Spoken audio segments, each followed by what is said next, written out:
Oke, halo semuanya. Selamat malam. Untuk suara kakak, apakah sudah terdengar, teman-teman? Atau belum? Sudah ya? Oke, thank you. Oke, teman-teman, selamat malam. Assalamualaikum warahmatullahi wabarakatuh, teman-teman. Om Swastiastu, salam sejahtera bagi kita semua. Jadi, selamat datang teman-teman di kelas Smart Math. Jadi, sekali lagi, salam kenal kembali. Perkenalkan, Kakak Ibu Reza Wedangga. Teman-teman bisa panggil saya Kak Reza. Nah, pada malam hari ini Kakak akan membantu untuk memfasilitasi teman-teman terkait dengan membahas skenario di blok 4 ini, skenario yang keempat ya, terkait dengan autoimunitas. Oke, nanti misal kalau ada yang ingin ditanyakan, boleh langsung ditanyain ya, jangan malu-malu. Dan di sini kita mungkin sama-sama jangan anggap kakak sebagai tutor ataupun tentor, tapi anggap sebagai teman belajar aja. Nanti kita bisa diskusi-diskusi bareng ya. Oke, untuk teman-teman semuanya, untuk oretannya mungkin akan segera kakak kirim ya setelah kelas ini selesai, dan juga untuk drive-nya, rekamannya mungkin dari adminnya akan mengirimkan besok. Oke, kita mulai ya. Kakak izin share screen. Nanti misalnya kalau ada yang kecepatan atau misalnya suaranya putus-putus atau layarnya tidak nampak, nanti boleh langsung diinterupsi aja ya, biar tidak terlalu lama nge-pause-nya. Oke, untuk saat ini layarnya apakah sudah terlihat, teman-teman? Oke, sudah ya. Oh ya, nanti bisa langsung on mic ya kalau ada pertanyaan, biar nggak numpuk di chat Zoom kebetulan di sini. Biar kakak juga bisa tahu teman-teman ada pertanyaan di mana. Oke. Oke, teman-teman. Jadi, oh ya, selamat berbuka ya. Dan juga mohon maaf mengganggu waktu ibadah tarawihnya. Sebelum kemalaman, kita akan mulai aja pembahasan terkait dengan tutorial skenario keempat. Nah, teman-teman, skenario keempat ini kemarin telah kita coba diskusikan ya. Jadi, dia itu adalah, intinya adalah terkait dengan imunitas. Jadi, autoimunitas. Di sini judulnya adalah pertahanan yang berbalik menyerang. Jadi di sini ada Nyonya A yang datang ke poliklinik dengan keluhan nyeri pada sendi-sendi kecil di kedua tangannya. Ya, mungkin di interpalangnya ya teman-teman ya. Artikulasi U-nya yang di sana, di mana terasa sangat kaku di pagi hari, morning sickness ya. Dan keluhan ini disertai dengan rasa cepat lelah, demam ringan yang hilang timbul.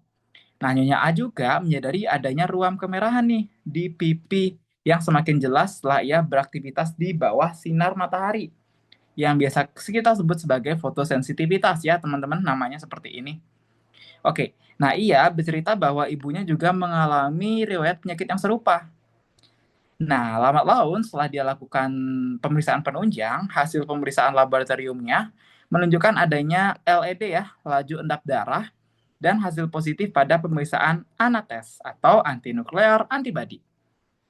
Nah, dokter menjelaskan bahwa secara normal tubuh itu memiliki mekanisme untuk mencegah sel imun menyerang dirinya sendiri, yang kita sebut sebagai imunotoleransi, yang akan kita bahas nanti juga. Namun pada kondisi Nyonya A, mekanisme tersebut mengalami kegagalan. Oke, dokter juga mencurigai adanya gangguan pada proses seleksi negatif di timus atau kegagalan fungsi sel T regulation atau sel Treg ya, yang dipicu oleh faktor genetik dan lingkungan. Oke, nah jadi teman-teman di sini kakak highlight ya beberapa. Oke, sorry. Oke, jadi di sini kakak highlight ya di sini beberapa hal yang bisa teman-teman jadikan keyword ya. Sekaligus mungkin sebenarnya ini juga bisa jadi clarifying unfamiliar term ya. Cuman menurut kakak di sini lebih ke keyword ya teman-teman, yaitu ada di kaku di pagi hari, lalu adanya ruam kemerahan, lalu LED, lalu ada anatesnya, serta ada imunotoleransi dan sel Treg ya. Sorry, kakak coba kirim dulu PPT-nya. Siapa tahu teman-teman mau coret-coret ya. Sebentar. Hmm,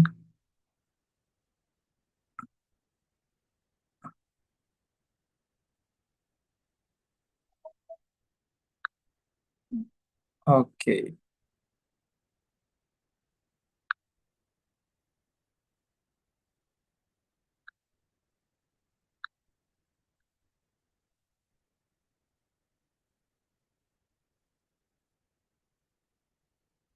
Oke, teman-teman bisa lihat di grup ya. Oke, jadi yang pertama ada kata-kata yang mungkin harus kita coba definisikan ya. Jadi kaku pagi hari seperti yang tadi kakak bilang itu namanya adalah morning stiffness teman-teman. Jadi apa sih itu sebenarnya? Itu adalah sensasi kaku pada sendi setelah istirahat atau setelah malam yang durasinya pada pagi hari biasanya 30 menit sampai sejam ya. Dan biasanya dijumpai pada pasien-pasien yang mengalami inflamasi pada artikulasionya ya yang kita sebut sebagai artritis ya teman-teman. Oke, sumbernya di sini. Oke, selanjutnya adalah ruam setelah terpapar sinar matahari kita sebut sebagai fotosensitivitas. Jadi yang biasanya berbentuk butterfly teman-teman, seperti kupu-kupu di pipinya. Dan biasanya dia menyeberangi tulang pipi ya, menyeberangi maksila dan jembatan hidung ya teman-teman. Dia juga uh, me, dia juga sorry sorry ada yang minta request tadi. Oke, dia juga menyeberangi dari nasal ya teman-teman yang sering muncul atau memburuk setelah paparan sinar matahari. Yang biasanya merupakan tanda pada penyakit SLE atau Systemic Lupus Erythematosus, teman-teman. Nah, ini biasanya adalah penyakit autoimun sistemik yang mungkin teman-teman sering ya dengar orang-orang kena lupus gitu ya. Oke, selanjutnya ada LED. Ya, apa sih Kak LED itu? LED atau kepanjangannya adalah laju endap darah, teman-teman. Atau dia juga bisa disebut sebagai erythrocyte sedimentation rate atau ESR. Jadi dia adalah tes lab yang tidak spesifik yang mengukur laju pengendapan eritrosit dalam tabung. Nah, pokoknya LED ini terjadi ketika ada kondisi peradangan, infeksi ataupun hiperglobulinemia pada seseorang. Jadi pokoknya kalau ada aja infeksi atau inflamasi, pastilah LED ini biasanya akan naik seperti itu. Oke, berikutnya adalah ANA atau anti nuklear antibody. Sebenarnya apa sih itu? Jadi antibody itu dia itu kan biasanya akan melindungi diri kita ya. Nah, tapi pada kondisi ini antibody yang secara keliru menyerang bagian inti sel tubuh dan normalnya itu kan dia hanya menyerang kuman atau benda asing. Tetapi pada penyakit autoimun, antibody ini justru terbentuk dan menyerang dirinya sendiri gitu. Ataupun menyerang self antigen ya. Seperti DNA. Jadi pemeriksaan anates ini biasanya digunakan sebagai tes awal untuk mendeteksi penyakit autoimun, terutama SLE tadi dan juga bisa pada artritis reumatoid ya teman-teman atau autoimun pada artikulasio ataupun pada sendi-sendi seperti itu. Lalu T-Rex teman-teman mungkin sudah pasti tahu ya, sudah sampai di skenario keempat. Jadi dia itu adalah bagian dari limfosit ya, limfosit T yang berfungsi sebagai rem ya teman-teman. Jadi tugas utamanya adalah menjaga agar sistem imun tidak menyerang jaringan tubuh sendiri ya dan tidak bereaksi berlebihan terhadap rangsangan. Dan T-regulation ini biasanya ditandai dengan ekspresi dari CD4 or CD25 ya teman-teman. Dan faktor transkripsinya adalah FOXP3. Nah, yang penting untuk fungsi pengendaliannya semua-semua ini ya.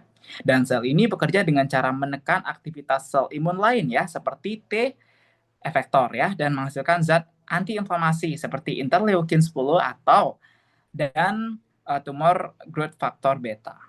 Oke ya, jadi teman-teman itu mungkin beberapa kata yang bisa menjadi keyword. Jadi keywordnya di sini kakak rumuskan ada 3. Yang pertama adalah imunotoleransi, yang kedua adalah seleksi negatif, ontimusnya, dan yang ketiga adalah T-regnya.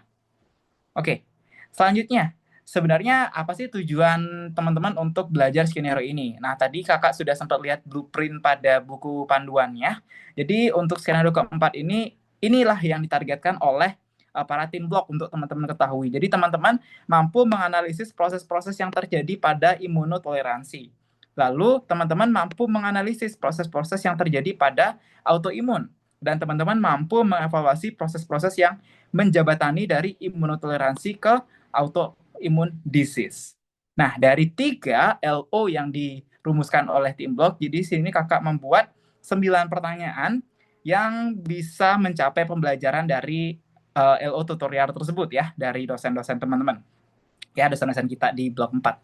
Oke, jadi yang pertama, kita langsung aja bahas ya, apa yang dimaksud dengan imunotoleransi dan mengapa mekanisme ini penting dalam sel imun, atau dalam sistem imun. Oke teman-teman, mungkin secara dasar dulu ya. Jadi imunotoleransi seperti yang tadi adalah keadaan di mana sistem imun tidak memberikan respon terhadap antigen tubuh sendiri atau self antigen. Nah, meskipun tetap mampu merespon antigen asing. Jadi toleransi ini sangat penting untuk mencegah terjadinya autoimunitas. Nah, seperti ini teman-teman. Ketika misalnya kita kan mempunyai TNI ya, Tentara Nasional Indonesia, yang dia itu seharusnya dia itu dibuat untuk melindungi negara kita, NKRI. Nah, tetapi ketika dia menyerang Indonesia ataupun menyerang negara kita sendiri, itu disebut sebagai autoimun.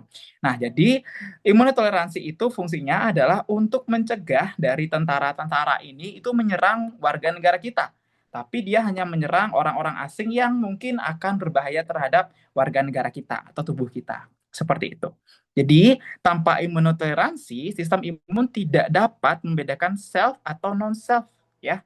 Sel yang ada pada tubuh kita sehingga akan menyerang jaringan sendiri dan menimbulkan peradangan kronis serta kerusakan dari berbagai jaringan-jaringan dan sistem organ. Seperti itu ya. Jadi intinya dia itu imunotoleransi ini agar sistem imun merespon antigen asing, tapi mencegah terjadinya respon terhadap self antigen. Seperti itu. Oke, nah secara garis besar, imunotoleransi itu dibagi menjadi 2 berdasarkan tepat terjadinya. Ada yang self-tolerance atau toleransi alami, jadi kemampuan sistem imun untuk tidak menyerang molekul tubuh sendiri. Nah, inilah yang gagal pada kasus pada Nyonya A itu. Nah, kalau yang B, toleransi induksi atau acquired tolerance, itu di mana sistem imun dibuat tidak responsif terhadap antigen asing. Nah, misalnya pada terapi desensitisasi atau alergi atau pencegahan penolakan transparansi organ. Jadi biasanya biasanya obat-obatan yang mengandung imunosupresan ya teman-teman untuk menekan sistem imun itu adalah toleransi induksi. Nah, tapi secara alami ini yang ada di setiap orang tanpa harus mengkonsumsi obat, yaitu self tolerance. Oke. Oke, sebelum itu untuk sampai saat ini suara kakak masih jelas kan? Atau ada yang putus-putus mungkin? Jelas, Masih Kak. aman? Jelas ya? Oke. Untuk kecepatannya aman teman-teman atau terlalu cepat?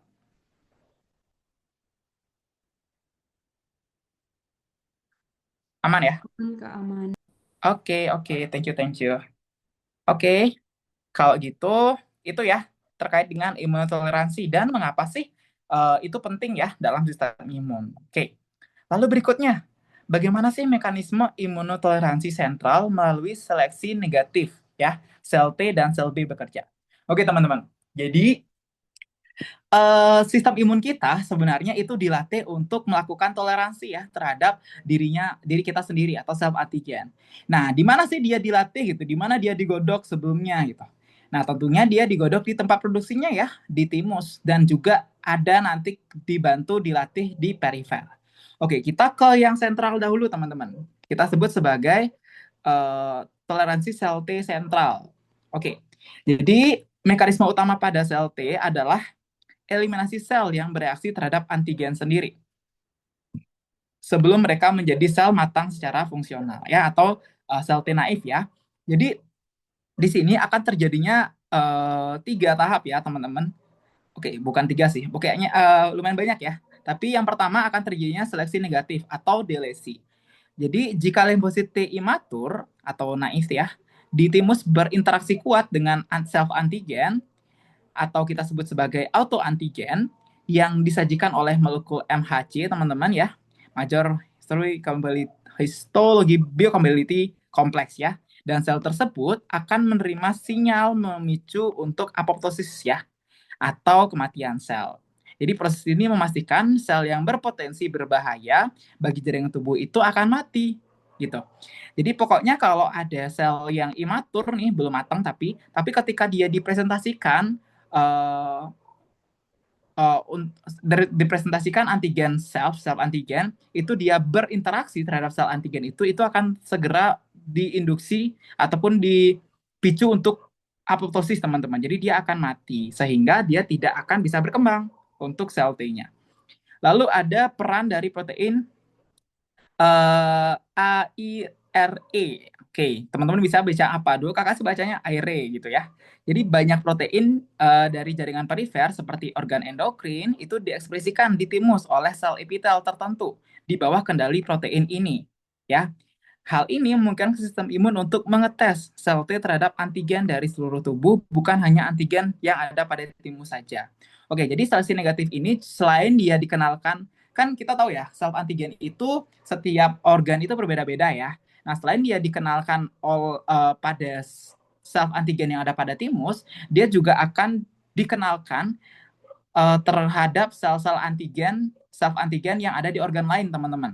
Nah, siapa yang membawa self antigen itu ke sana, ke timus? Inilah pentingnya si AIRE-nya ini.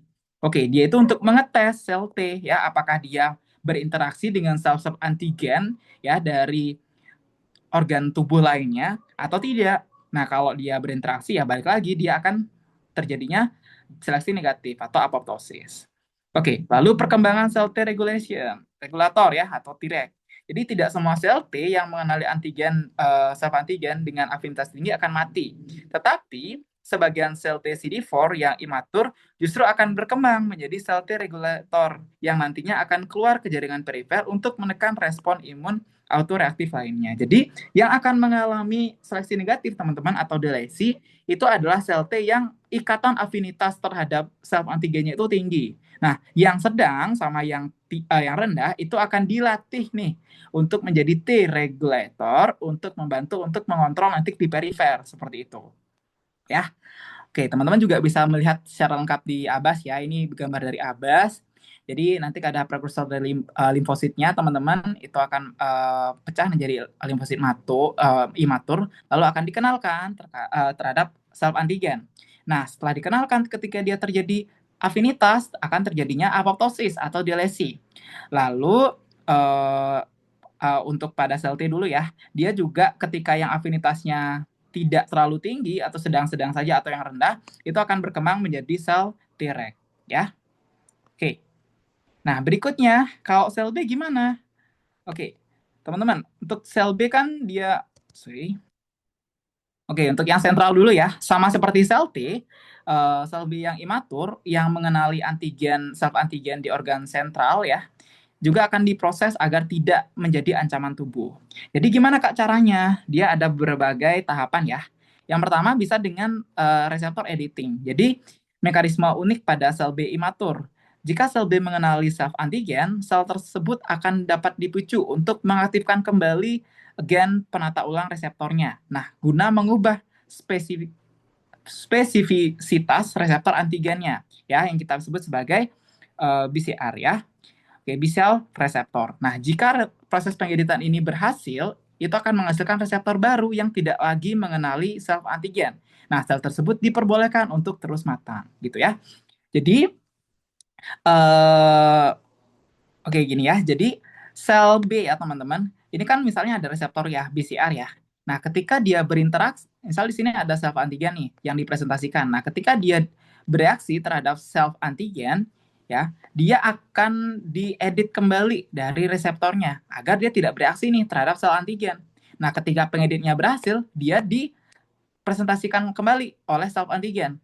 Nah, ketika dia sudah tidak mengenali kembali dengan self antigen, barulah dia lolos. Tapi gimana kalau dia tetap mengenali? Balik lagi dia ke delesi atau apoptosis. Seperti itu. Ya. Jadi ini ya, delesi atau apoptosis. Jika proses penyuntikan reseptor ini gagal ya, reseptor editing ini gagal, atau jika sel B tetap mengenali self antigen dengan afinitas yang tinggi, maka sel tersebut akan mengalami delesi melalui jalur apoptosis kembali. Seperti itu ya. Jadi pokoknya kalau sel T, kalau dia mengenali dengan intinya teman-teman ya, kalau sel T kalau dia memiliki afinitas yang cukup kuat atau tinggi terhadap self antigen, itu akan terjadinya apoptosis. Tapi ketika dia afinitas dengan self antigennya itu rendah atau sedang, itu akan dilatih untuk menjadi Treg yang akan menuju ke organ perifer. Nah, kalau sel B, ya, kalau dia dipresentasikan dengan self antigen, lalu dia mengenali, dia akan terjadinya reseptor editing, ya. Jadi di BCR-nya itu akan mengalami sebuah editing, ya, untuk ketika dia dipresentasikan kembali, dia tidak akan mengenali dari self antigen tersebut. Nah, tetapi ketika sudah dilakukan self editing, dia masih tetap mengenali nih sel B-nya, itu akan menjadi dipicu untuk melakukan apoptosis seperti itu agar dia tidak bisa lolos ke organ-organ perifer. Gitu ya. Itu terkait dengan imun toleransi sentral melalui seleksi negatif ya. Jadi seleksi negatif itu ya artinya kayak membunuh ya atau mengapoptosiskan dari sel-sel yang mengenali self antigen seperti itu. Oke. Nah, semoga bisa dipahami ya teman-teman. Jadi bagaimana sih mekanisme imunotoleransi perifer? Oke, jadi imunotoleransi perifer sekarang tadi setelah dari sentral, dia semuanya kan ada nih beberapa yang bisa lolos nih ke perifer.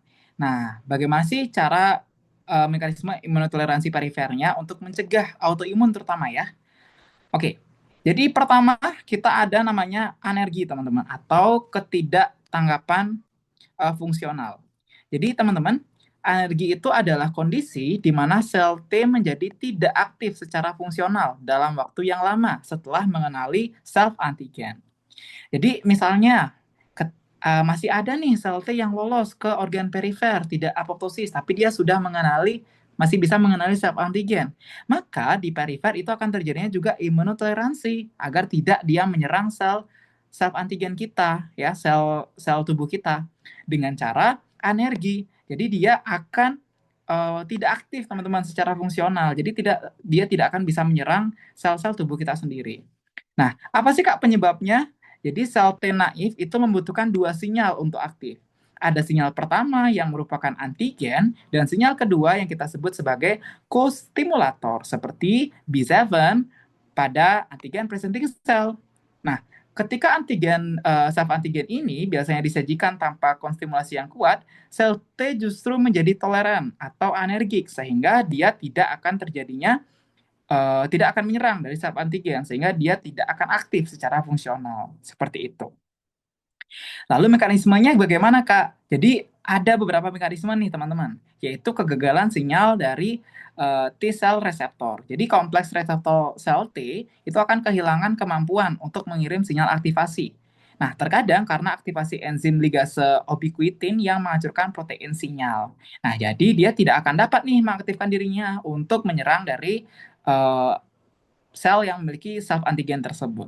Lalu ada juga reseptor penghambat. Jadi sel T itu bisa meningkatkan ekspresi reseptor penghambat ya, inhibiting ya, dari keluarga CD28, yaitu CTLA4 dan PD-1 yang menghambat respon terhadap pengenalan antigen berikutnya. Jadi misalnya sekarang dia sudah ada nih kenalan dengan self antigen kita, dia sudah kenalan dengan self antigen kita. Nah, dia sebenarnya harusnya kalau dia mengenal sebuah antigen dia akan menyerang nih. Tetapi mekanisme ini ya, terutama tidak adanya kostimulator, dia tidak akan menyerang nih teman-teman. Dia akan menjadi anergi atau tidak aktif secara fungsional. Nah, itu bisa dikabarkan oleh kegagalan sinyal TCR atau adanya reseptor penghambat. Nah, bagusnya lagi, ketika dia memang sudah terjadinya anergi, sel T ini dia juga akan menghambat respon terhadap pengenalan antigen berikutnya. Nah, berikutnya ketika dia misalnya bertemu lagi dengan sel antigen yang sama, ya dia tidak akan mengenali kembali, ya dia tidak akan aktif secara fungsional. Jadi dia diam-diam aja tuh, atau kita sebut sebagai anergi seperti itu ya. Jadi ketika dia sudah tadi ya, ketika dia tidak bisa diapoptosis ataupun diseleksi negatif di timus ya, di sentral, dia lolos ke perifer, dia yang pertama mekanismenya bisa imunotoleransinya adalah menjadikan dia sebagai anergi atau tidak aktif secara fungsional. Seperti itu. Oke, lalu berikutnya bisa juga terjadinya apoptosis, teman-teman, atau dilesi ya. Jadi, jika limfosit matur itu mengenali self antigen secara terus-menerus tanpa adanya sinyal kelangsungan hidup yang memadai, sel tersebut akan dieliminasi melalui kematian sel terprogram ya atau apoptosis. Nah, itu bisa ada beberapa jalur ya. Yang pertama adalah jalur mitokondria ya, jalur intrinsik. Jadi, pengenalan antigen tanpa kostimulasi memicu produksi protein pro-apoptosis di dalam sel T. Nah, tanpa adanya protein anti-apoptosis yang biasanya diinduksi oleh kostimulasi, protein mitokondria itu akan bocor dan mengaktifkan enzim caspase yang mengeksklusi kematian sel. Oke, lalu yang berikutnya, jalur reseptor kematian. Oke, ini translitan ya, atau jalur ekstrinsik. Jadi, pengenalan autoantigen itu dapat memicu ekspresi reseptor ini seperti Fas dan ligannya atau Fas L pada limfosit yang jika saling berikatan akan langsung menyebabkan kematian pada sel tersebut. Gitu ya. Jadi selain tadi anergi, dia tidak aktif secara fungsional, dia juga bisa langsung mengalami apoptosistik. Nah, ketika balik lagi, tadi kan kalau di lesi, dia itu nggak ketika dia sudah dikenali, dia akan tidak aktif ya. Nah, tapi kalau dia apoptosis, ketika ada sel T ya, limfosit matur, tadi yang mengenali autoantigen atau self antigen, dia akan bisa langsung apoptosis dengan jalur tadi ya, jalur mitokondria yang intrinsik dan juga jalur ekstrinsiknya, seperti itu. Oke, nah berikutnya itu adalah bagaimana terkait dengan sel T regulatornya. Oke, tadi kan kita sudah bahas ya, kalau di sentral, sel T itu selain dia mengalami delesi atau apoptosis, sel-sel T yang mengalami afinitas yang rendah atau afinitas yang sedang terhadap self antigen itu akan dilatih nih untuk ke perifer menjadi sel T regulator atau sel Treg. Jadi sel T regulator biasanya CD4 ya, itu berfungsi sebagai polisi ya yang menekan aktivasi limfosit autoreaktif yang berpotensi berbahaya. Jadi dia akan menemukan istilahnya kayak sel T ataupun limfosit-limfosit tadi yang keluar dari timus dengan bisa mendeteksi self antigen itu tuh kayak penjahat ya teman-teman yang bisa membunuh siapa saja warga negara kita. Nah, sel T regulator atau CD4 ini dia itu polisi teman-teman untuk menangkap si sel T pembunuh tadi ya yang membunuh dari sel ya atau self antigen dalam sel tubuh kita. Jadi karakteristiknya sel ini akan mengekspresikan CD25 ya atau rantai alfa reseptor interleukin 2 yang tinggi ya dan faktor transkripsi FOXP3 yang sangat penting sebagai fungsi dan perkembangannya. Jadi cara kerjanya dia gimana? Yang pertama, dia akan mensekresikan sitokin inhibisi. Jadi sitokinnya akan menghambat dari respon sel T tadi yang mengenali self antigen. Apa saja sitokinnya? IL-10 ya, interleukin 10 dan juga tumor growth factor beta. Lalu dia akan sitotoksisnya adalah sitotoksisitas pada antigen presenting cell. Jadi dia bisa menggunakan CTLA-4 untuk memblokir atau menghilangkan molekul B7 pada APC atau antigen presenting cell sehingga APC tidak bisa memberikan kostimulasi pada sel T lainnya gitu. Jadi kan tadi ingat ya kalau sel T itu dia bisa teraktivasi kalau ada dua stimulasi. Stimulasi yang pertama dari antigen, stimulasi kedua dari kostimulasi terutama B7 pada APC. Nah, kalau misalnya sel T itu mengalami dia diketahui adalah autoimunitas atau dia mengenali self antigen, sel Treg ini bisa mematikan ya toksik ya kepada APC tadi ya yang menyajikan antigen dan molekul B7 agar tidak mengkostimulasi kembali dari sel T agar dia tidak menjadi aktif. Nah, tadi kan sel T sudah distimulasi ya oleh antigen tubuh. Nah, dia itu perlu kostimulasi kembali oleh APC untuk mengaktifasi dirinya. Tetapi di sini dia akan dicegah oleh sel T regulator. Lalu selanjutnya adalah konsumsi interleukin 2. Nah, karena dia memiliki banyak reseptor interleukin 2, Treg ini istilahnya bisa memakan ya dia faktor pertumbuhan interleukin 2 sehingga tidak tersedia bagi sel T efektor yang ingin menyerang jaringan tubuh ya. Seperti itu. Oke, sebenarnya ini mungkin stimulus belajar ya buat adik-adik. Lebih lengkapnya itu semuanya ada pada Abas yang bab yang telah kakak eh, pisahkan sendiri ya. Teman-teman bisa lihat di Drive. Oke, oke teman-teman. Itu dulu untuk yang nomor 3 terkait dengan bagaimana mekanisme imunotoleransi perifer ya. Sudah sampai di perifer sekarang. Oke, what is next? Nah, sekarang kita akan membahas terkait dengan apa sih peran T-regulator atau Treg dan sitokin imunoregulator seperti interleukin 10, TGF beta dalam menjaga keseimbangan respon imun. Oke, sebenarnya tadi telah kita bahas ya dikit-dikit sudah terbahas secara eksplisit terkait dengan sel T regulator, tapi di sini mungkin akan lebih fokus ya membahas terkait dengan itu. Oke, nah yang pertama kita bahas dulu peran sel T regulator. Nah, sel T regulator adalah subpopulasi dari sel T CD4 yang berfungsi khusus untuk menekan respon imun dan mencegah serangan terhadap sel antigen. Jadi karakteristik utamanya adalah dia mengekspresikan kadar CD25 ya atau rantai alfa reseptor interleukin 2 yang tinggi dan faktor transkripsi FOXP3 ya yang krusial untuk perkembangan serta fungsi supresifnya gitu. Lalu dia juga akan mekanisme kerjanya bagaimana? Tadi ya dia mengkonsumsi interleukin 2 yang dihasilkan oleh sel T helper ataupun T lainnya yang memiliki afinitas terhadap sel T self antigen. Jadi Treg ini juga memiliki afinitas yang tinggi terhadap interleukin 2. Dengan mengkonsumsi interleukin 2 dalam jumlah besar, Treg itu akan merampas dari faktor pertumbuhan yang dibutuhkan oleh sel T efektor untuk berproliferasi. Sehingga sel T efektor tersebut yang dia mengenali self antigen bisa mati ya. Lalu dia juga akan membantu untuk memblok kode kostimulasi tadi ya. Jadi Treg mengekspresikan molekul CTLA4 yang dapat mengikat dan melepaskan molekul B7 ya dari permukaan APC ya teman-teman. Nah, tanpa B7, sel T itu tidak bisa mendapatkan kostimulator untuk aktif kembali sehingga terjadinya anergi atau tidak aktif secara fungsional karena dia cuma diaktifkan oleh satu stimulat saja yaitu si self antigennya. Kan dia perlu kostimulator lagi ya.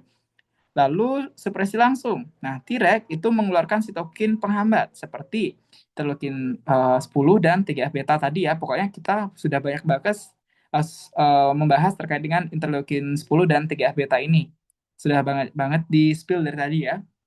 Yang meredam aktivitas makrofag, sel dendritik dan limfosit lainnya sehingga dia tidak akan bisa menyerang kembali sel antigen. Oke, selanjutnya kita spesifik ke setiap sitokinnya, yaitu apa sih peran TGF beta atau transforming growth factor beta. Jadi dalam konteks toleransi imun, TGF beta adalah sitokin penghambat yang diproduksi oleh sel Treg ya, dan banyak jenis sel lainnya sebenarnya. Jadi tujuannya adalah yang pertama, menghambat proliferasi. Jadi TGF beta secara langsung menghambat proliferasi dan fungsi efektor dari limfosit T serta aktivasi makrofag ya, sehingga dia tidak bisa aktif nih. Lalu diferensiasi Treg.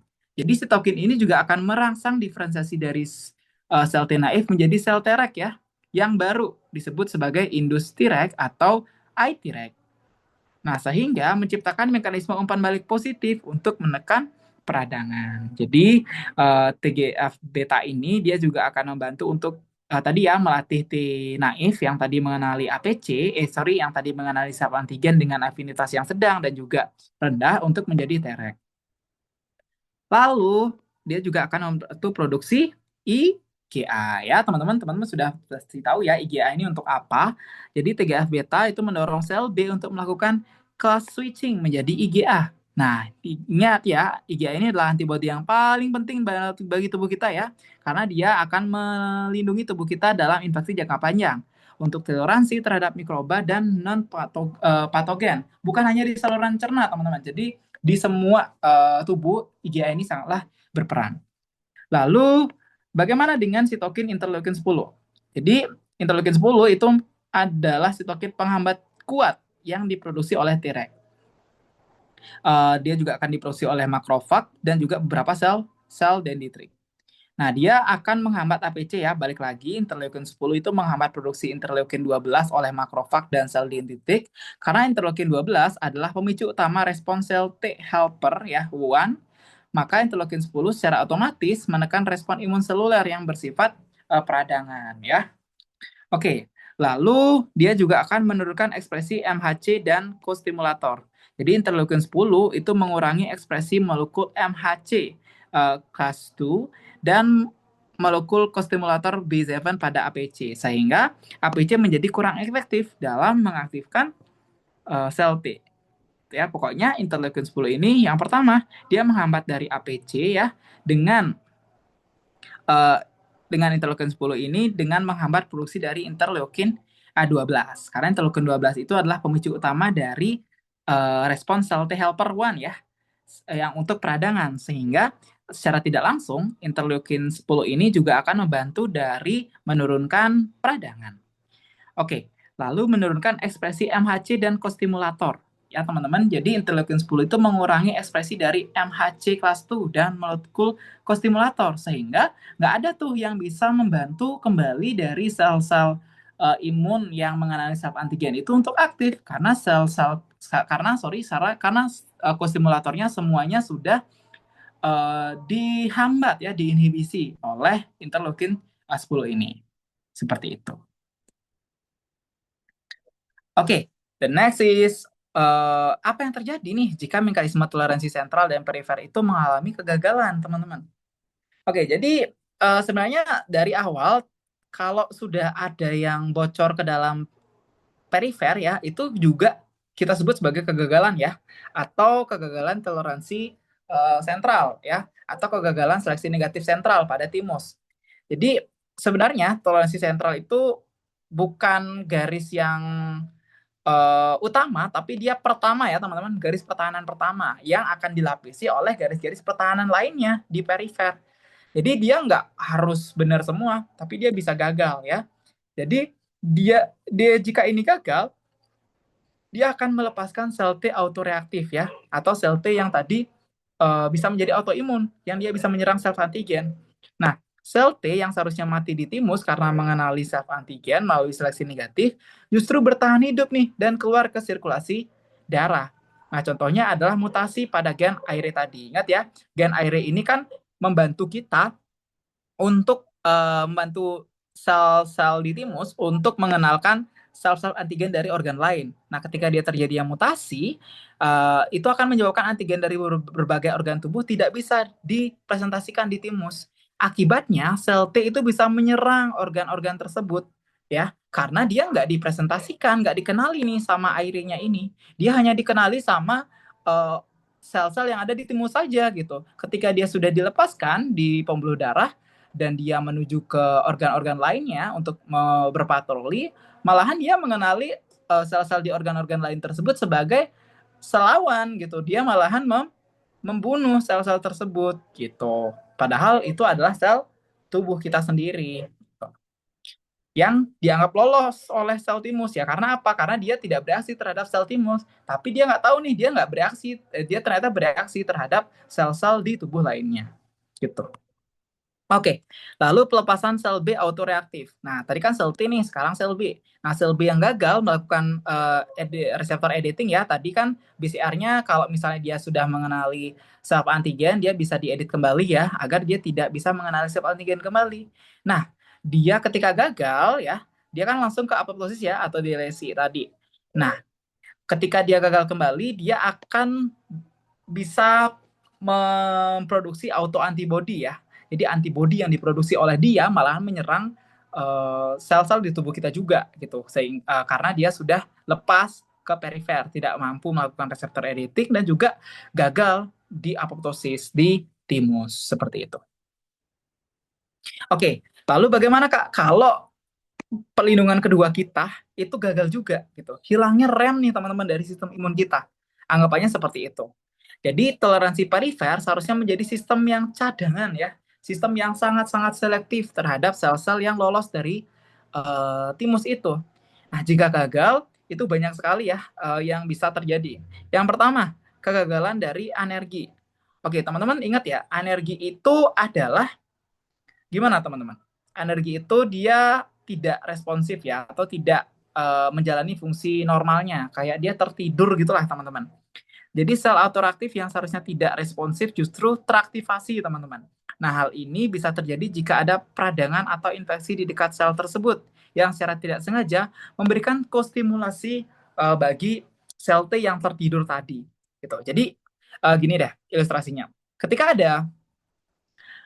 dia lolos ke pembuluh darah nih, sel T-nya ini, ya, dia kan di sini masih mengenali ya self antigen. Nah, ketika dia mengenali self antigen, seharusnya dia akan mengalami alergi atau dia tertidur ya, tertidur lama. Nah, dia tertidur lama, dia tetap pada organnya, misalnya pada contohnya ginjal deh ya, pada renal, nih pada renal. Nah, ketika terjadinya gangguan pada renal, misalnya apa?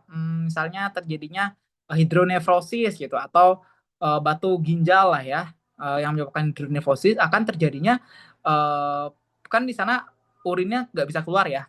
Urin kan banyak ada atau bisa terjadinya juga reflux ya dari ureter atau vesika urinaria.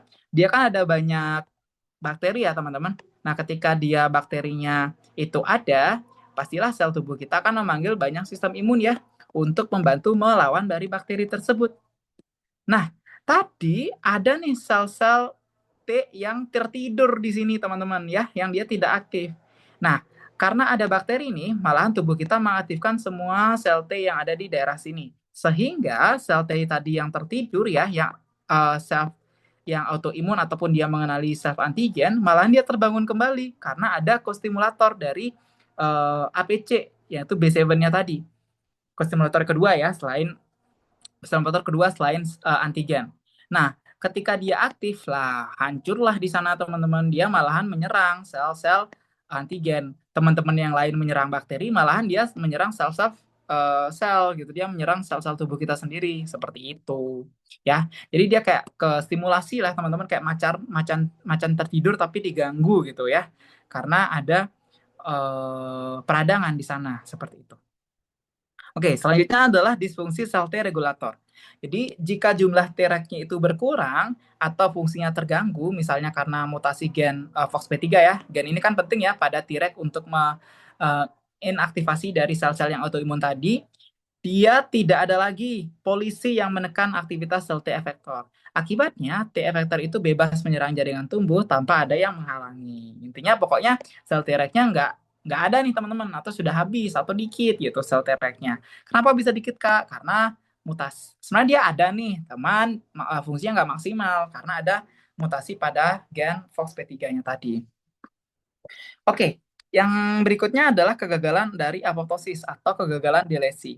Nah, jika jalur kematian sel ya seperti jalur FASFAL atau jalur protein proapoptosis mitokondria itu terganggu, limfosit autoreaktif yang seharusnya bunuh diri setelah mengenali antigen diri akan terus hidup nih dan berproliferasi secara terus-menerus yang dapat menyerang dari sel antigen seperti itu. Jadi pokoknya harusnya dia apoptosis kan tadi ya, sel Treg juga akan membantu menginduksi apoptosis pada sel-sel yang tidak anergi tetapi dia mengenali self antigen, pasti dia langsung diapoptosis ya dengan jalur intrinsik dan ekstrinsik tadi, intrinsiknya dengan mitokondria pathway ya.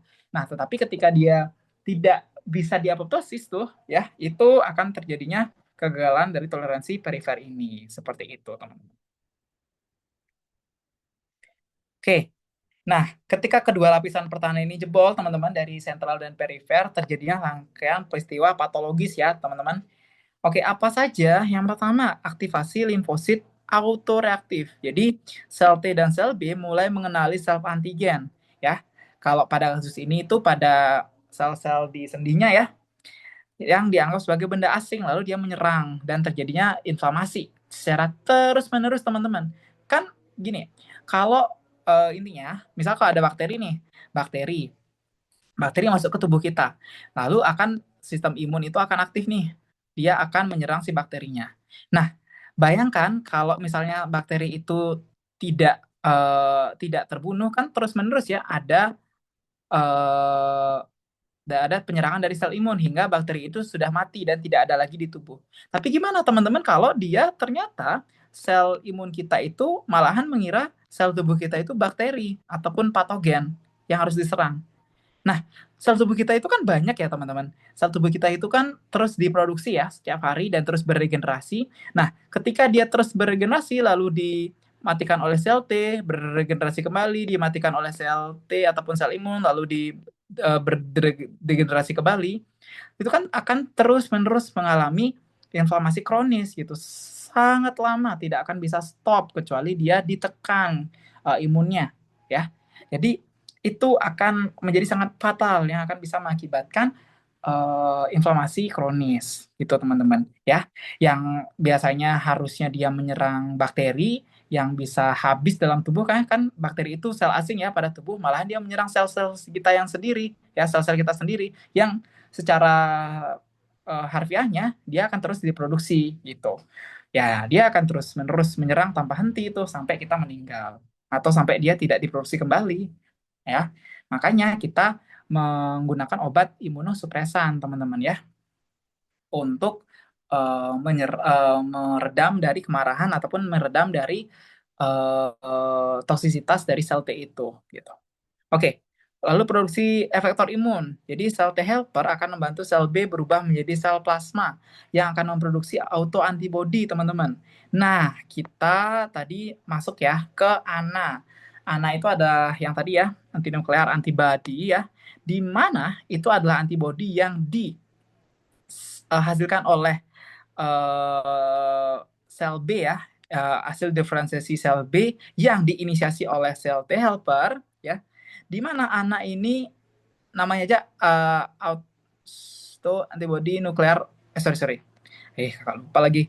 Oke, jadi kakak lupa tadi menambahkan di awal, jadi ANA ini antinuklear antibody namanya aja nuklear ya, jadi dia itu akan menyerang nukleus pada sel-sel tubuh kita teman-teman, khususnya di mana kak, bisa aja di DNA-nya teman-teman, di materi genetiknya. Jadi dia akan menargetkan langsung ke DNA, sehingga dia akan bisa mengakibatkan sel dari tubuh kita tuh mati. Nah, karena DNA-nya itu sudah dimatikan teman-teman, otomatis dia tidak akan bisa melakukan proliferasi kembali seperti itu. Jadi itu lumayan bahaya ya dari adanya terdeteksi dari ANA ini, antinuklear antibodinya.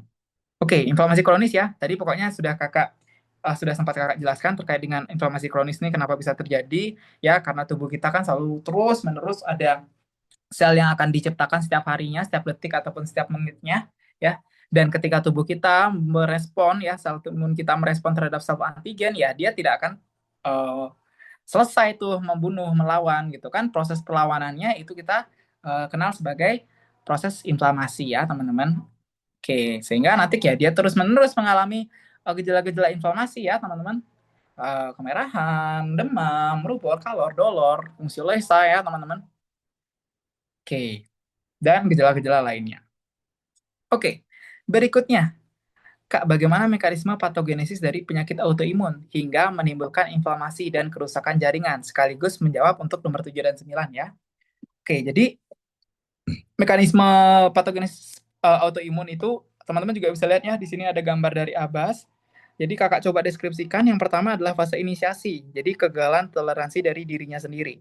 Jadi patogenesis dimulai ketika limfosit yang memiliki reseptor self antigen tidak dieliminasi atau dilumpuhkan. Itu bisa jadi karena kelainan genetik ya. Adanya gen tertentu, yang paling kuat adalah HLA teman-teman, yang menyebabkan molekul penyaji antigen atau APC cenderung menampilkan potongan protein tubuh sendiri kepada sel T ya. APC itu yang juga salah nih karena kelainan genetik ini.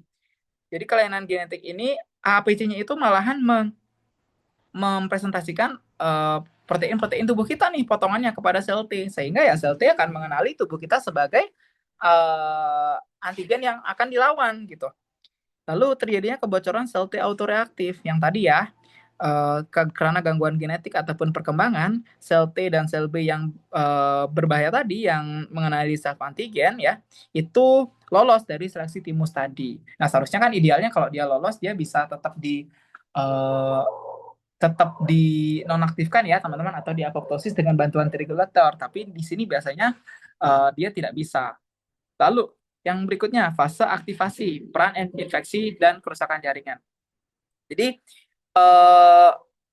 fisiologisnya secara idealnya sel autoreaktif yang lolos dari seleksi negatif pada sentral di timus itu akan tidur ya atau anergik tadi selain apoptosis. Nah, balik lagi mereka butuh pemicu untuk bangun dan menyerang. Jadi misalnya ya, tadi kan sudah Kakak jelaskan ketika misalnya ada patogen ataupun ada bakteri ataupun virus ya di sebuah sel ya, di mana sel di sana itu banyak ada sel-sel T yang mengalami anergik atau tertidur ya karena dia sudah tidak aktif lagi. Nah, dia akan mengaktifkan sel-sel T lain karena adanya patogen di sana. Nah, pengaktifan dari sel-sel T lain untuk melawan patogen itu dia akan membuat peningkatan dari kostimulator B7 pada kostimulator B7-nya tadi teman-teman ya sebagai kostimulator kedua gitu. Jadi dia akan membantu untuk membangunkan sel-sel tadi ya yang awalnya tidur menjadi hidup kembali. Yang lainnya menyerang patogen lah dia sendiri malahan menyerang tubuhnya sendiri gitu. Nah, contohnya kalau skenario ini adalah si Nyonya A. Dia adalah sinar UV ya yang menyebabkan kematian sel atau apoptosis. Nah, pada kondisi normal seharusnya sisa sel-sel mati atau debrisnya akan dibersihkan. Namun pada pasien autoimun, sisa sel ini seperti DNA dan protein nuklear itu menetap lebih lama dan terpapar ke sistem imun, teman-teman.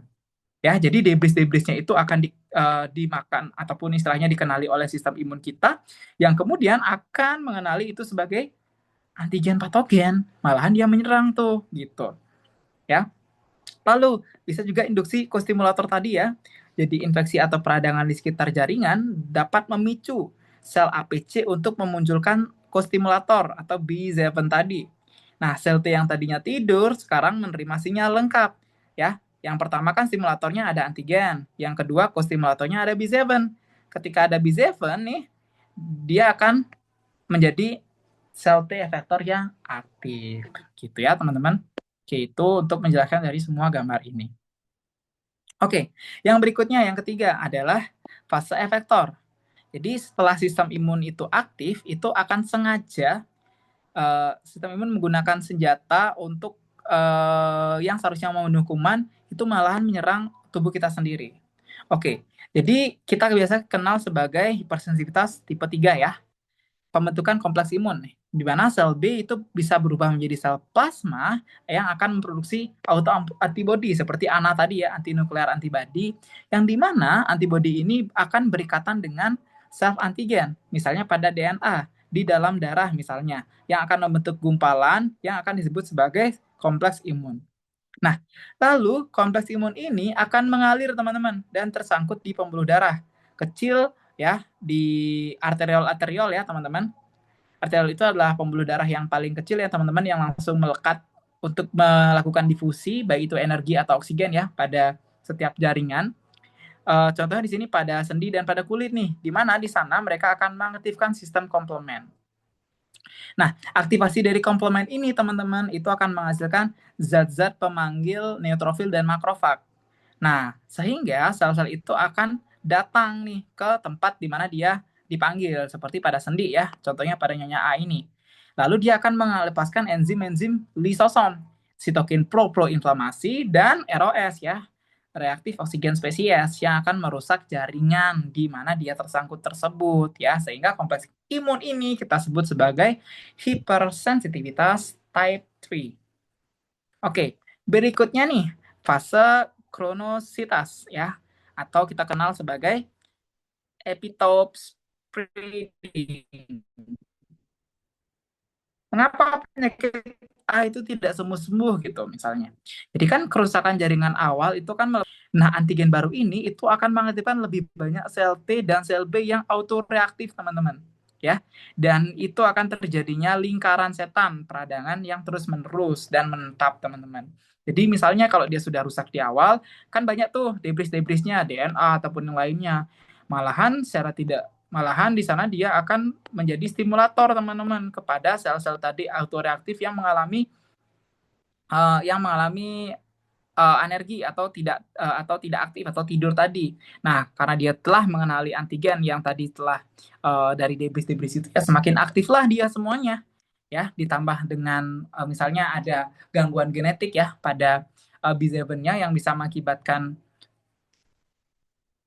kostimulasi, ya dia semakin aktif. Atau kalau nggak ada gangguan genetik, ya dia bisa terjadi karena ada inflamasi pada oleh tubuhnya. Misalnya ada bakteri atau ada virus yang masuk ke tubuh seseorang tersebut, ya. Dia kan akan mengaktifkan sistem imun nih. Sistem imun untuk menyerang bakteri itu, ya dia akan mengaktifkan kostimulator B7-nya.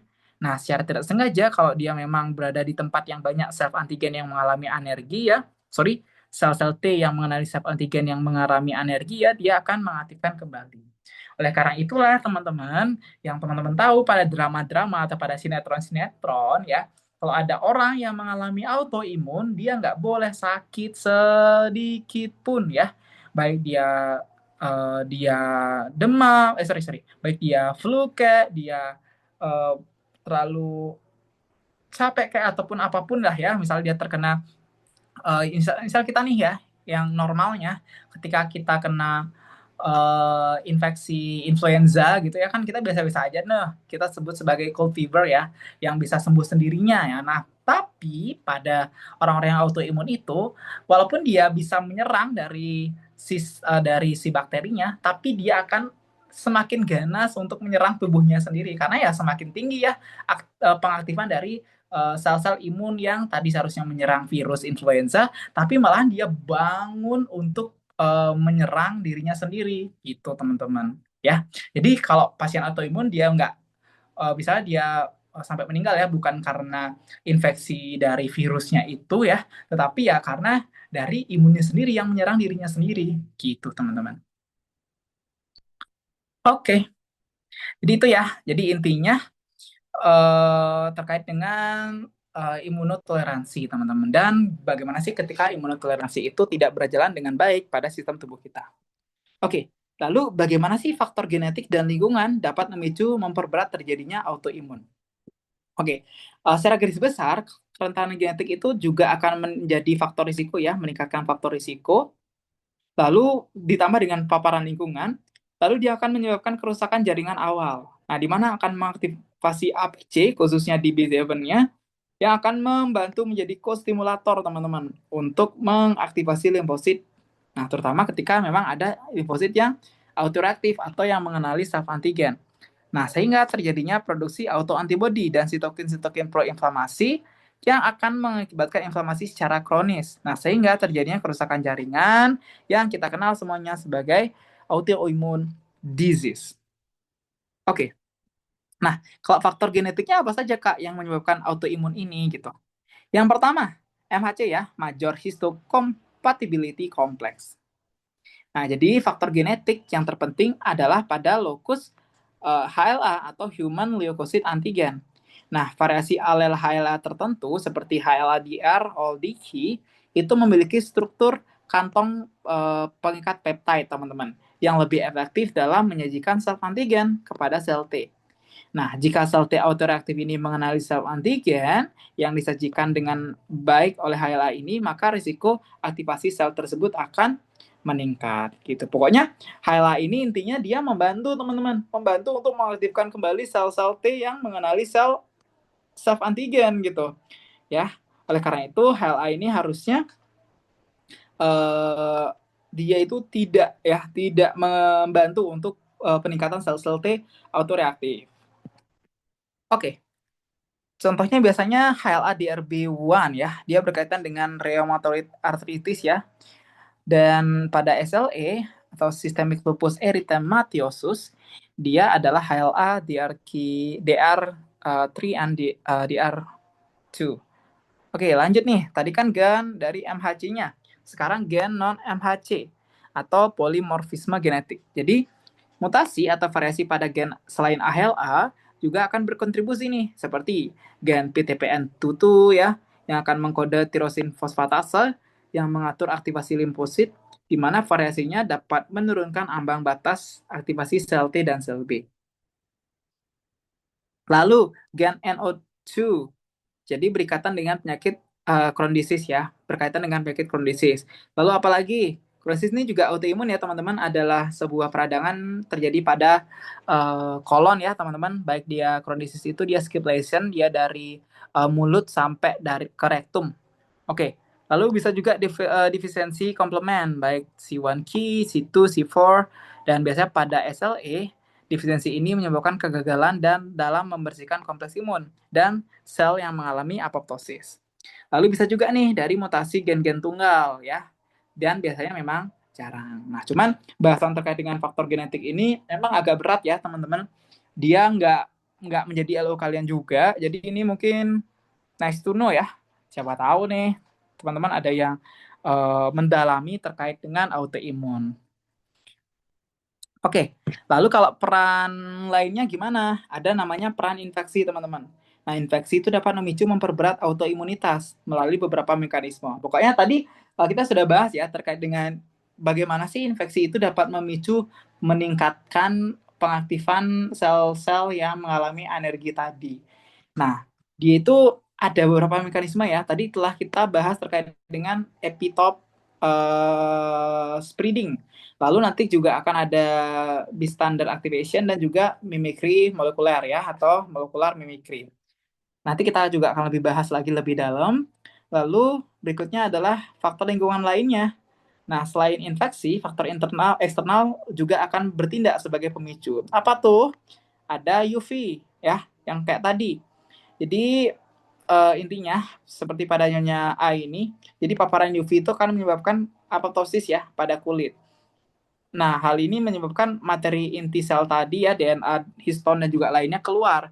Sehingga jika pembersihan debris oleh tubuh itu gagal, materi ini akan memicu peningkatan autoantibody karena dia dikenali oleh sel-sel T lainnya gitu. Atau sel-sel antibody. Lalu hormon nih, faktor gender. Ya, tapi ini nggak banyak juga ya yang dibahas terkait dengan hormon. Bisa juga kerusakan jaringan akibat trauma atau kimia tadi. Ya, jadi kerusakan jaringan dapat mengakibatkan pelepasan gen self antigen yang tadinya tersembunyi ya dari sistem imun ke dalam sirkulasi yang akan memicu dari pengaktifan dari sistem imun itu.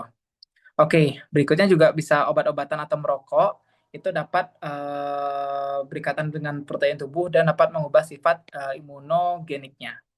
Cuman balik lagi ya ke nice to know ya teman-teman. Kali ini semua adalah etiologi. Oke, lalu selanjutnya apa sih yang dimaksud dengan molecular mimicry, bystander activation, dan epitope spreading dalam konteks autoimun? Oke, jadi yang pertama molecular mimicry, mimicry molekuler ya, yang ini teman-teman. Oke, jadi ini adalah fenomena di mana antigen mikroba memiliki kemiripan struktural di highlight ya, kemiripan struktural yang sangat tinggi dengan self antigen. Nah, sistem imun yang awalnya diaktifasi untuk menyerang mikroba seperti bakteri atau virus, itu menghasilkan sel T atau antibodi yang spesifik untuk mikroba tersebut. Namun, karena protein mikroba tersebut mirip nih teman-teman ya, secara struktural dengan protein pada self antigen, reseptor itu atau reseptor sel T atau TCR ya, atau antibody itu juga akan terbentuk yang akan bereaksi silang atau cross reactivity terhadap jaringan tubuh sendiri gitu. Yang awalnya dia terbentuk untuk menyerang patogen, malah dia terbentuk untuk menyerang dirinya sendiri karena si patogen itu struktur dirinya, struktur tubuhnya itu mirip dengan self antigen kita ya. Itulah biasanya yang kita sebut sebagai mutasi genetik ya pada patogen teman-teman. Semakin mirip ya patogen itu strukturnya dengan kita di self antigen, semakin infeksius ya karena dia tidak bisa dikenali oleh sel imun sehingga sel imun itu malahan bingung nih, ini yang mana sel antigen, yang mana sih sel patogen sehingga ya dia bisa selalu aktif ya, dia malahan menyerang sel antigen atau dia tidak aktif ya karena dia mungkin nggak mau nih menyerang sel tubuh kita yang awalnya dia harusnya tidak mengenali tubuh kita sebagai patogen dan malahan dia juga tidak mengenali tubuh patogen sebagai patogen tersendiri karena kan dia sangat mirip nih bagi kita gitu, sangat mirip nih dengan self antigen gitu ya teman-teman. Oke, jadi dia mengalami cross reactivity ya. Dia malahan bereaktif terhadap sel tubuh kita daripada sel uh, patogennya gitu. Dan biasanya semakin mirip dia, semakin susah dia untuk dimatikan ya. Karena kan sel imun itu kalau dia masih tidak, kalau dia memang secara normal kan normalnya dia tidak mengenali self antigen ya. Kalau dia semakin mirip bakterinya dengan self antigen ya dia tidak akan bisa menyerang bakteri tersebut karena kan dia mengira bakteri itu adalah self antigen gitu. Oke, selanjutnya adalah terkait dengan bystander activation ya, atau aktivasi pendamping teman-teman. Oke, yang ini. Jadi berbeda dengan molecular mimicry ya, yang bersifat spesifik karena kemiripan bentuk. Jadi bystander activation ini bersifat non-spesifik, namun dipicu oleh lingkungan peradangan yang kuat. Jadi mekanismenya gimana sih, Kak?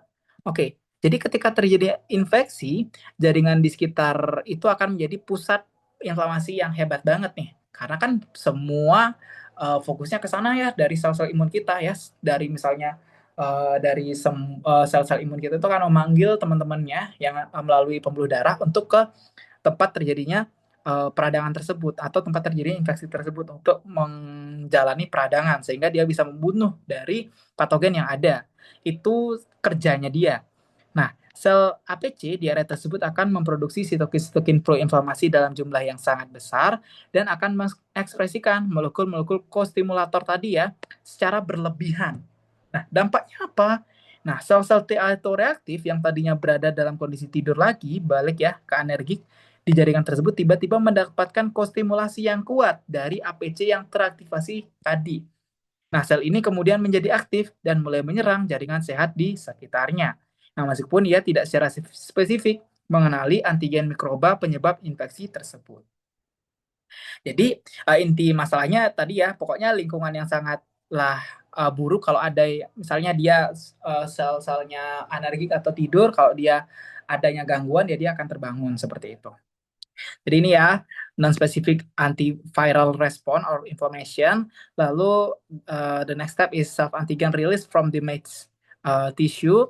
Lalu dia akan bisa self antigen present on APC activate autoreactive T cell sehingga T cell ini akan mendemik dari si self antigennya sendiri. Oke, okay. The last one is epitope spreading. Oke, jadi ini ya mekanismenya secara ringkas. Jadi ini adalah mekanisme yang menjelaskan mengapa penyakit autoimun sering kali bersifat kronis, progresif, dan gejalanya makin kompleks seiring berjalannya waktu. Nah, pada tahap awal, sistem imun mungkin hanya menyerang satu bagian protein atau epitop. Nah, serangan ini menyebabkan kerusakan seluler jaringan tersebut. Nah, kerusakan sel akan melepaskan lebih banyak antigen, sub-antigen yang sebelumnya tersembunyi karena berada di dalam sel. Ya, pokoknya yang secara lokal kita tadi sebut sebagai bystander activation ya.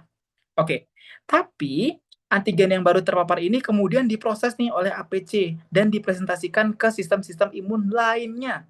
Akibatnya, sel T dan sel B yang baru akan mengenali bagian dari protein tersebut ya, atau protein lain di jaringan yang sama sebagai sebuah patogen ya yang akan diserang.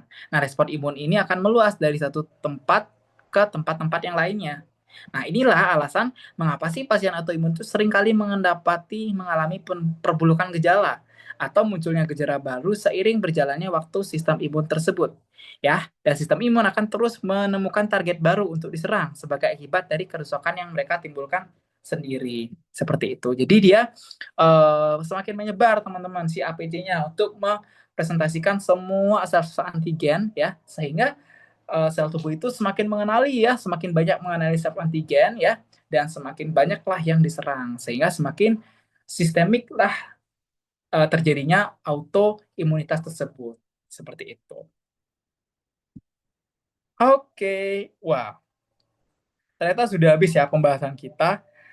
Mohon maaf teman-teman, mungkin memang agak susah ya teman-teman kalau mau jelaskan secara ringkas dan kakak saranin teman-teman coba bisa dibaca dulu sedikit demi sedikit pada sumber materi kakak ya, terutama teman-teman bisa juga lihat ataupun pencet-pencet nih teman-teman link-link yang di depan ya, yang ini terutama ya, biar teman-teman bisa lebih enak ya. Tapi kalau teman-teman mau yang sudah berbahasa Indonesia dan juga sudah runtut ya, bisa dilihat di abasnya teman-teman ya. Tadi sudah kakak cantumkan ya teman-teman juga di drive-nya, abas yang memang khusus untuk membahas imunotoleransi dan autoimunitas ini. Oke, gimana teman-teman? Oke, mungkin lumayan panjang ya penjelasannya, 1 jaman, 1 jaman lebih. Kira-kira adakah yang ingin ditanyakan terlebih dahulu teman-teman? Oke, apakah ada yang masih join? Oke, ternyata masih ada yang join ya. Oke, keren-keren. Oke, teman-teman, biasanya di tutor itu bahasanya dalam banget nggak? Atau ya mayor-mayor aja?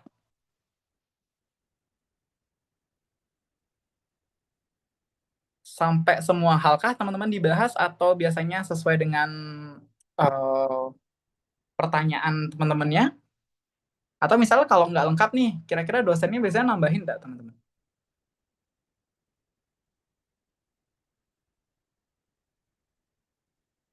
Oke, mungkin pada sudah capek ya. Oke, oke, nggak apa-apa.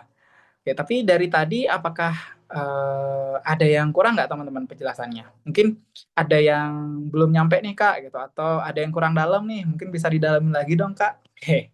Atau sudah lumayan cukup teman-teman untuk membantu jalannya proses tutorial besok?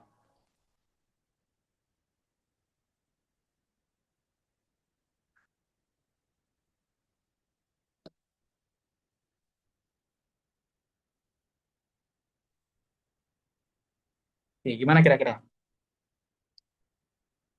Aman? Aman ya? Cukup ya?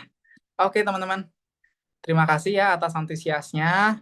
Mohon maaf ya teman-teman, misalnya kalau ada yang kurang berkenan ya atau kurang banyak mungkin materinya bagi teman-teman, mungkin yang masih berasa kurang. Nanti kalau ada yang ingin ditanyakan boleh ditanyakan di grup ya, tapi mau PC juga nggak apa-apa, santai aja. Dan kalau mau minta sumber belajar nanti bisa di chat aja ya kakak. Kakak punya lumayan banyak nih sumber belajar. Oke teman-teman, sekali lagi kalau sudah cukup, maaf jika ada salah kata atau lainnya. Oke, terima kasih, selamat malam, sampai jumpa di pertemuan program berikutnya.